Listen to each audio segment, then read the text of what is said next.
Жылкычы Жакыпов. Энесай экспедициясы. Жылкычы Жакыпов Энесай экспедициясы деген чыгармасы менен бизди кыргыз элинин Энесай доорундагы жашоосун алып барат. Чыгарма мистицизмге, символизмге жана шарттуулукка толтурулган.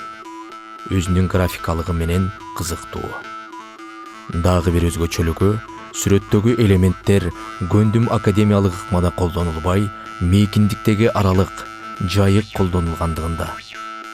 Композициянын борборундагы фигуралар байыркы жазмаларды, адамдар менен жаныбарлардын элеси шарттуу берилген петроглифтерди эске салып турат.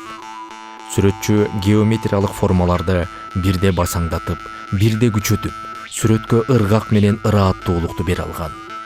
Чыгарманын жасалгасын кооздолгон сайма деп атасак да жарашат. Полотнодогу элестердин тереңдиги, устанын түс колдонуу чеберчилиги жана табылгасы. Палитранын басаңкы түстөрү мистикалык маанайдагы сырдуу түндү элестетсе, ачык түстөр ачык маанай тартуулайт.